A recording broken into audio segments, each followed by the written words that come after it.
From the northwestern wolf that can crush bones with a bite force of 1,800 pounds per square inch, to the dire wolf built for hunting mammoths, to the Alaskan wolf still prowling the Yukon, these are new species of dangerous killer wolves worrying US scientists. Let's get into it. Northwestern wolf, Canis lupus occidentalis, the Alaskan giant.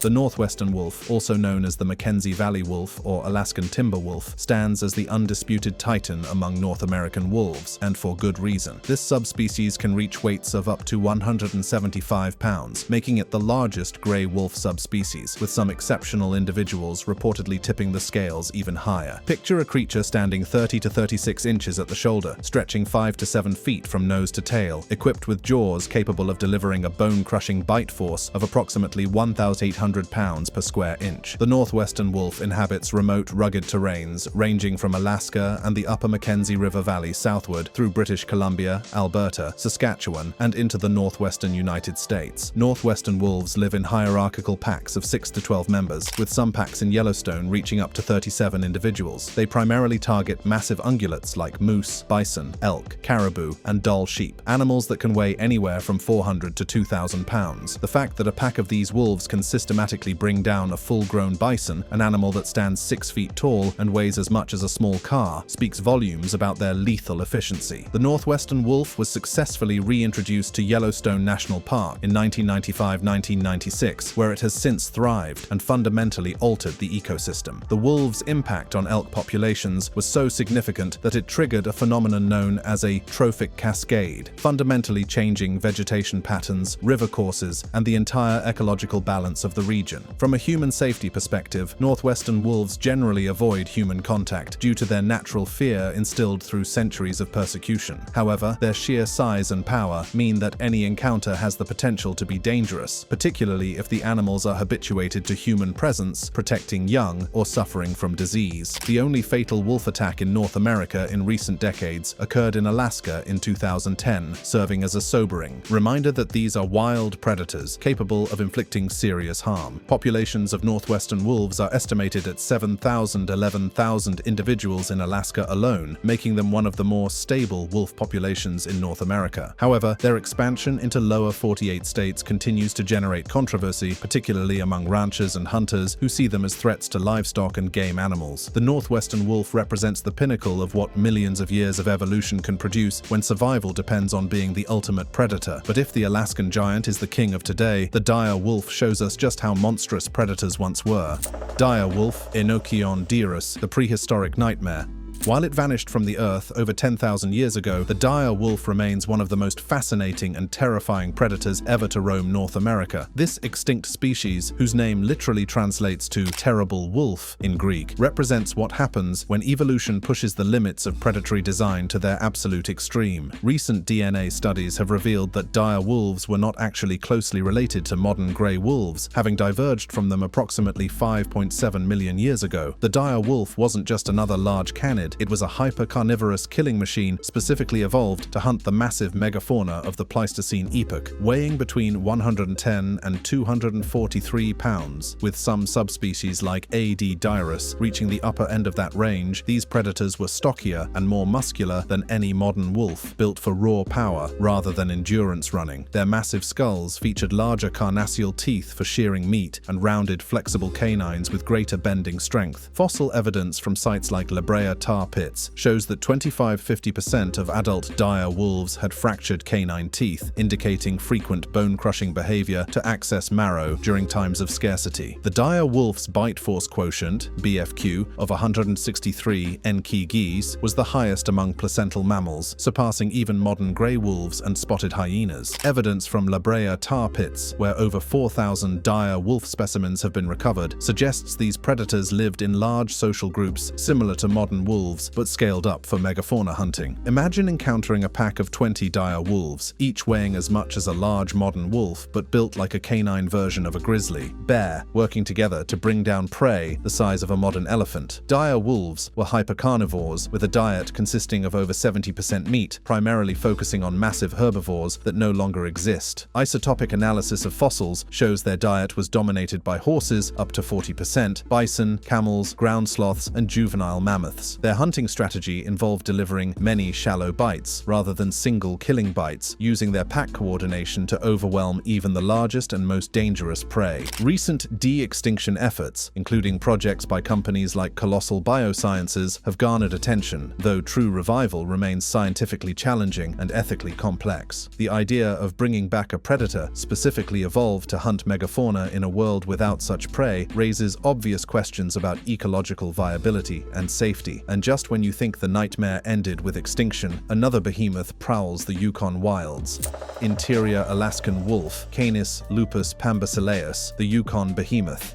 The interior Alaskan wolf, also known as the Yukon wolf, represents one of the most formidable subspecies of gray wolf, perfectly adapted to survive and dominate in one of Earth's most challenging environments. This subspecies inhabits boreal forests, alpine and subalpine zones, and Arctic tundra, excluding only the coastal tundra regions. Males of this subspecies average 50-60 kilograms, 110-132 pounds, with exceptional individuals reaching up to 81.4 kilograms, 179 pounds, making them among the largest wolves in North America. But what truly sets them apart isn't just their impressive bulk, it's their robust build featuring heavy skulls and large teeth that exceed those of similar-sized wolves, adaptations that speak to their role as bone-crushing specialists in an environment where every calorie counts. The coat of an interior Alaskan wolf tells the story of survival in extremes. Their fur ranges from tawny gray and tan to pure black or pristine white, providing both camouflage and insulation in a land where temperatures can plummet to life-threatening levels. These wolves primarily target massive ungulates like moose, caribou, and dull sheep, animals that can weigh several times more than the wolves themselves. A typical pack achieves about a 10% success rate when hunting moose, but when successful, they can sustain a pack of 7 to 9 members for 5 to 6 days. The pack dynamics of interior Alaskan wolves are particularly sophisticated. These highly social predators live in tight-knit family groups that defend territories spanning 500-600 square miles. Population estimates place 5,000-11,000 interior Alaskan wolves across their range, making them one of the more stable wolf populations in North America. While Alaska leads North America in documented wolf encounters due to its large wolf population and human-wildlife overlap, the vast majority of these encounters end without incident. The most significant incident occurred in March 2010 at Chignik Lake, when teacher Candice Berner was killed by 2 to 4 wolves during a jog. This attack was particularly concerning because DNA analysis confirmed it was carried out by healthy wild wolves with no evidence of rabies or food conditioning. Other incidents include the 2000 attack on a 6-year-old boy at Icy Bay, where a radio-collared wolf that had become habituated to humans repeatedly bit the child, and a 2024 incident on the Dalton Highway, where 2 adults were bitten by a wolf that had been food conditioned by motorists. From 1970 to 2020, Alaska and Canada documented approximately 80 wolf encounters, with 39 involving aggressive behavior from healthy wolves. Those Yukon giants set the stage for the northern Rocky Mountain wolf, the very pack that reshaped Yellowstone's ecosystem. Northern Rocky Mountain wolf, Canis lupus eremotus, the Yellowstone predator.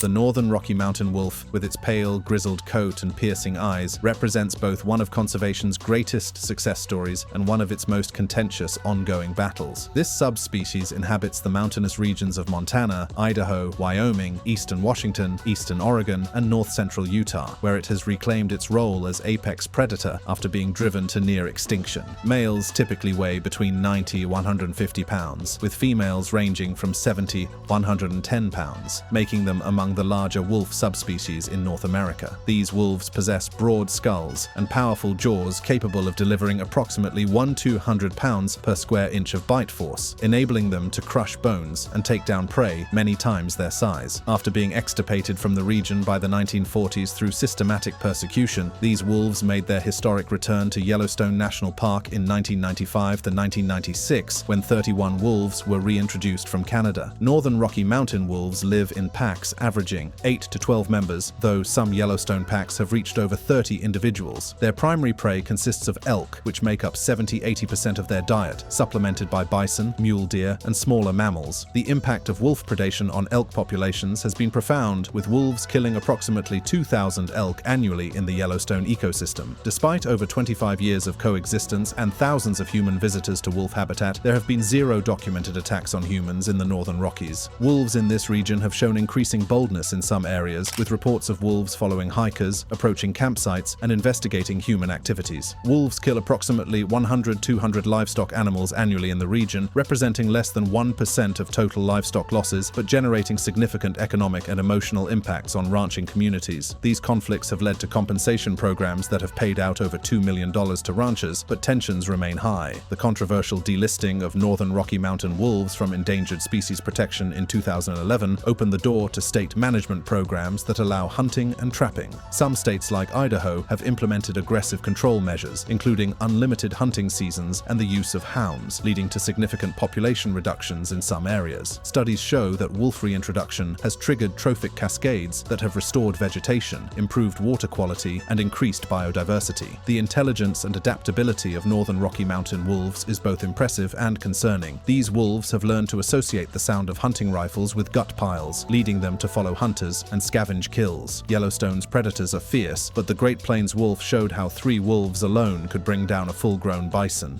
Great Plains wolf, Canis lupus nubilus, the buffalo hunter. Across the vast grasslands and prairies that once stretched from Canada to Texas, roamed one of North America's most formidable and historically significant predators, the Great Plains wolf, also known as the buffalo wolf or lobo wolf. First documented in 1823 by naturalist Thomas Say during Major Stephen Long's expedition, this subspecies represented the quintessential image of the American frontier wolf, perfectly adapted to life on the open plains where only the strongest and most cunning could survive. Great Plains wolves were medium to large-sized predators, with males typically weighing 70-110 pounds and females slightly smaller at 60-90 pounds. Native American accounts from North Dakota noted that just 3 wolves working together could bring down even the largest bison, a testament to their remarkable hunting prowess and coordination. They possessed long legs built for endurance running, capable of reaching speeds up to 40 mm/s bursts and maintaining a steady pace of 5 mph for up to 40 miles per day. Their powerful jaws delivered bite forces of approximately 1,200 pounds per square inch, enabling them to crush bones and immobilize prey quickly, a crucial ability when hunting animals that could weigh over 2,000 pounds and possessed deadly horns and hooves. Their coat varied from light gray and buff tones to black or even all-white individuals, providing camouflage in the open grasslands where cover was scarce. Packs averaged 5 to 6 members, smaller than some northern wolf packs, but this size was optimal for the agile, cooperative hunting required on the open plains. The wolves' strategy involved harassment rather than direct confrontation, wearing down their massive prey through persistent attacks until exhaustion made the kill possible. From a historical danger perspective, Great Plains wolves represented a significant threat to early European settlers and their livestock. As railroads expanded westward and cattle ranching replaced bison hunting, these wolves naturally shifted their attention to domestic animals. The conflict became so severe that bounty programs were established starting in the 1870s, with some areas paying substantial rewards for wolf pelts. The last confirmed Great Plains wolf was shot in North Dakota in 1922, and the subspecies was declared extinct in 1926. One of the most chilling historical accounts involving Great Plains wolves occurred during the harsh winter of 1888 in North Dakota, when 2 men were reportedly killed by wolves during a period of extreme cold and food scarcity. Current populations in Minnesota, Wisconsin, and Michigan, estimated at around 3,700 individuals as of 2006, show genetic markers linking them to historic Great Plains wolves, though they've adapted to forested rather than grassland habitats. If the plains were deadly, the eastern wolf takes the danger to the forests, stalking prey where humans rarely see them coming. Eastern wolf, Canis lycaon, the forest ghost. In the dense forests and wetlands of the Great Lakes region and southeastern Canada stalks one of North America's most enigmatic and misunderstood predators, the eastern wolf, also known as the Algonquin wolf or eastern timber wolf. This medium-sized canid represents a unique evolutionary lineage, sharing closer genetic ties to the endangered red wolf than to the more widespread gray wolf, making it a living link to ancient wolf populations that once dominated eastern North America. Eastern wolves typically weigh between 60-100 pounds, with males being larger than females. Their distinctive reddish-brown coat with grey tipping and cream-colored underbelly provides perfect camouflage in the mixed deciduous and coniferous forests they call home. But it's not just their appearance that sets them apart. Recent genomic studies have revealed that eastern wolves are approximately 58% grey wolf DNA and 42% coyote DNA, creating a unique hybrid vigor that has allowed them to adapt to changing landscapes in ways their purebred cousins could not. These wolves are primarily nocturnal and crepuscular, particular, active during dawn and dusk hours when visibility is low. The eastern wolf's diet consists primarily of white-tailed deer, 80% in deer-rich areas, supplemented by beavers, rabbits, and moose calves. They consume up to 20 pounds of meat daily when food is available, but can also survive on smaller prey and even forage for berries during lean times. Eastern wolves live in family packs of 4-8 members, led by an alpha pair that monopolizes breeding. During the 1970s through 1990s, Algonquin Park documented several incidents involving wolves grabbing or biting children, though none resulted in serious injuries. The eastern wolf is currently listed as threatened in Canada under the Species at Risk Act, with a total population estimated at fewer than 500 individuals. The hybridization aspect of eastern wolves adds another layer of complexity to their danger profile. Their coyote genetics may enhance their adaptability to human-altered landscapes without necessarily increasing their wariness of people. Habitat loss, poaching, vehicle strikes, which kill approximately 20% of the population annually, and genetic dilution through continued hybridization with coyotes represent the primary threats to this subspecies. The hunting behavior of eastern wolves demonstrates sophisticated forest adaptations that could potentially make encounters more dangerous than with other subspecies. Their preference for dense cover and ambush tactics means they can approach much closer to humans before being detected. They've learned to avoid certain areas during hunting seasons, modify their activity patterns based on human recreation schedules, and even distinguish between different types of human activities. The forest hunters are chilling, yet the Cascade Mountains wolf, now extinct, once ambushed elk in shadows thicker than night. Cascade Mountains wolf, Canis lupus fuscus, the extinct shadow. In the misty, moss-draped forests of the Pacific Northwest once roamed one of North America's most mysterious and formidable predators, the Cascade Mountains wolf, also known as the brown wolf or dusky wolf. This subspecies was first described by Scottish naturalist Sir John Richardson in 1839, based on specimens from northern California and the Columbia Valley, and formally classified as Canis lupus fuscus by Edward A. Goldman in 1945. The name fuscus, derived from Latin meaning dusky or dark, perfectly captured the essence of these shadows of the ancient forests. Cascade Mountains wolves were medium-built predators, averaging 165 centimeters, 65 inches in total length, and standing 90 centimeters, 35 inches at the shoulder. Their distinctive cinnamon brown or grayish-brown coat, often with reddish tinges on the flanks and black flecks, provided perfect camouflage in the coniferous forests and reddish soils of their mountain habitat. The subspecies ranged from southeastern Alaska through coastal British Columbia, Washington,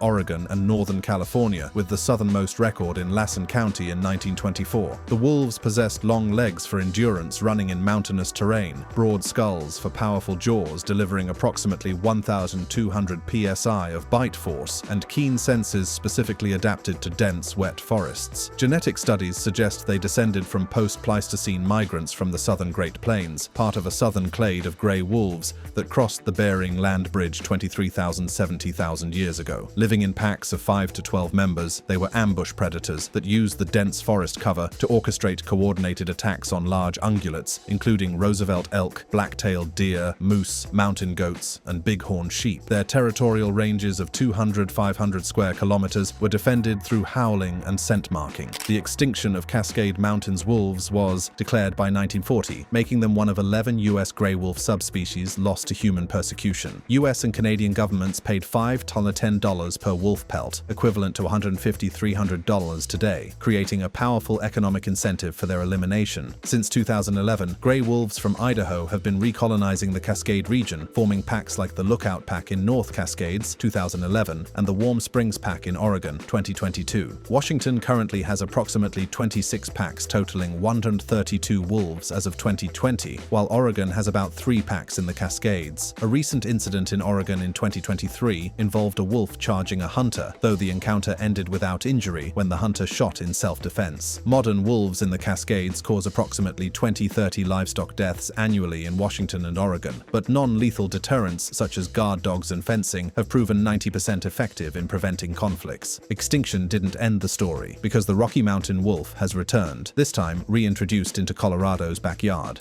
Rocky Mountain wolf, similar to Eremotus, the Colorado comeback.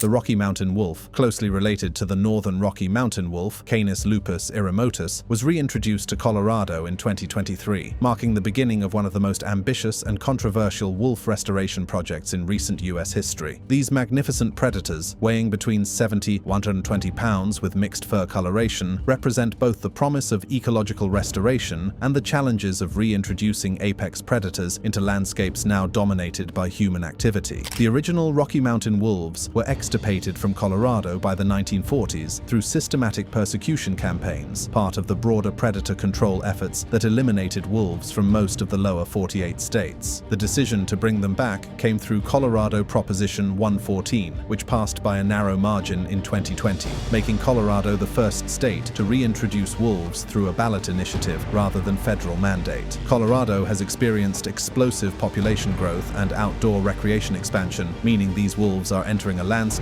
with far more human activity than their ancestors ever encountered. The state's human population has grown to over 5.8 million people, with millions more visiting annually for hiking, skiing, hunting, and other outdoor activities. The reintroduced wolves possess the same physical capabilities as their northern Rocky Mountain cousins: powerful jaws capable of 1,200 psi bite force, coordinated pack hunting abilities, and the intelligence to adapt to new environments. Males can reach weights of 120 pounds and stand 32 inches at the shoulder, making them formidable predators capable of taking down elk, deer, and other large ungulates that are abundant in Colorado's mountains. The pack dynamics of Rocky Mountain wolves are particularly sophisticated, with groups typically ranging from 6 to 12 members led by an alpha breeding pair. Their primary targets include elk, which make up 60–80% of their diet, but they're also capable of hunting deer, moose, and even mountain goats in Colorado's diverse ecosystems. Early reports from the Colorado reintroduction show the wolves adapting well to their new environment, with successful reproduction and establishment of territories. These animals are quick to learn human behavior patterns and can modify their own activities accordingly. Early observations show the Colorado wolves avoiding areas of high human activity during peak recreation periods, but they've also shown curiosity about human installations and activities. The state's mountainous topography, with its mix of dense forests, open meadows, and rocky terrain, provides ideal wolf habitat, but also creates situations where encounters can occur at close range. Wolves hunting in this terrain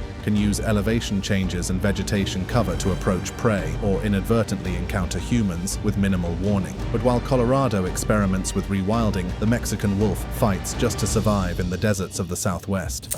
Mexican wolf Canis lupus bailey, the desert survivor. In the harsh, sun-baked landscapes of the American Southwest, where ancient mesas rise from desert floors and sparse forests cling to mountain slopes, lives North America's rarest and most genetically distinct wolf subspecies, the Mexican wolf, known locally as El Lobo. This subspecies represents the smallest, rarest, and most endangered gray wolf population in North America, with a current wild population of just 286 individuals confined to a designated recovery area in Arizona and New Mexico. Mexican wolves typically weigh between 50 to 80 pounds and stand 28 to 32 inches at the shoulder, making them the smallest gray wolf subspecies in North America. Their long legs are built for speed rather than power, an adaptation that serves them well in the open terrain of the Southwest, where prey animals can often outrun predators that rely purely on strength. These wolves were driven to the very brink of extinction, with the last wild individual captured in 1980. The entire current population descends from just 7 founding individuals, creating one of the most severe genetic bottlenecks in modern conservation history. Reintroduction efforts began in 1998 with the release of 11 wolves, and the growth to 286 individuals represents one of conservation's most remarkable success stories. Mexican wolves live in packs of 48 members, typically centered around a monogamous alpha pair and their offspring. Their home ranges average 446 square kilometers and favor remote, forested mountains with 16–30% canopy cover far from human development. Their diet consists primarily of elk, 70%, supplemented by deer, javelina, rabbits, and rodents. In 2025, Catron County, New Mexico, declared an emergency over approximately 20 pet snatchings and livestock kills attributed to wolves showing fearless behavior near human settlements. These wolves demonstrate the same coordinated hunting strategies as larger subspecies, working together to bring down elk that can weigh 10 times more than individual wolves. Recent cases cases, such as wolf F2754, nicknamed Asher, being captured for wandering beyond designated boundaries, highlight ongoing tensions between conservation goals and local concerns. Modern conservation efforts have invested millions of dollars in Mexican wolf recovery, including compensation programs that have paid out $2.7 million to ranchers since 2002. Non-lethal deterrents such as range riders, guard dogs, and improved fencing have proven 70–90% effective in preventing conflicts, suggesting that coexistence is possible with proper management tools. Ongoing genetic challenges pose perhaps the greatest long-term threat to Mexican wolf recovery. The small founding population of 7 individuals has created inbreeding concerns that could affect the subspecies' long-term viability. Captive breeding programs maintain approximately 380 individuals in facilities across the United States, but genetic diversity remains limited, and standing on the edge of oblivion, the red wolf remains. Fewer than 20 left, the rarest predator of them all. Red wolf, Canis rufus, the living ghost. In the haunting beauty of eastern North Carolina's moccasins and pine forests, where Spanish moss drapes ancient trees and mysterious wetlands stretch toward the horizon, lives one of the world's most critically endangered predators, the red wolf. With only approximately 16 individuals remaining in the wild, the red wolf teeters on the very edge of extinction, making it perhaps the rarest large carnivore in North America and one of the most endangered mammals on Earth. Red wolves are medium-sized canids, weighing 45–80 pounds and standing 23–27 inches at the shoulder, making them smaller than most gray wolf subspecies but larger than coyotes. Their distinctive reddish fur, often mixed with brown and black, gives them their common name, though individual coloration can vary significantly. Their lean, long-legged build reflects adaptations to the dense forests and wetlands of the southeastern United States, where agility and stealth matter more than raw power. Red wolves once ranged throughout the southeastern United States, from central Texas to the Atlantic coast, and from the Gulf of Mexico north to Pennsylvania. By the 1970s, habitat destruction, persecution, and hybridization with coyotes had reduced the population to fewer than 100 individuals, prompting emergency conservation actions. The last wild red wolves were captured between 1973 and 1980, and the species was declared extinct in the wild in 1980. The Red Wolf Recovery Program began in 1987 with the release of 4 pairs into Alligator River National Wildlife Refuge in North Carolina. At its peak in 2006, the wild population reached approximately 130 individuals, but subsequent challenges have reduced numbers to the current critically low level of about 16 wild wolves. Coyotes have expanded their range eastward as red wolf populations declined, and the 2 species readily interbreed, producing fertile offspring. This genetic pollution threatens to eliminate pure red wolf bloodlines, creating what some scientists call extinction by hybridization. Red wolves face numerous challenges beyond hybridization, including habitat loss, vehicle strikes, and illegal killing. The species recovery area in eastern North Carolina encompasses both public and private lands, creating management challenges as wolves move across property boundaries. Some local landowners view red wolves as threats to pets and livestock, though documented conflicts are extremely rare. The ecological role of red wolves in southeastern ecosystems is significant despite their small numbers. As apex predators, they help control populations of medium-sized mammals, potentially reducing crop damage and disease transmission from overabundant species like deer and raccoons. Their presence may also suppress coyote populations through direct competition, though the current population is too small to have measurable ecosystem impacts. From a behavioral perspective, red wolves demonstrate remarkable adaptability to human-altered landscapes. They've learned to navigate agricultural areas, suburban edges, and military installations while maintaining their wild nature. This adaptability, combined with their shyness around humans, suggests they could potentially coexist with human activities if given sufficient protection and habitat. If you enjoyed watching this video, then go ahead and CLC on any of the cards on your screen for more.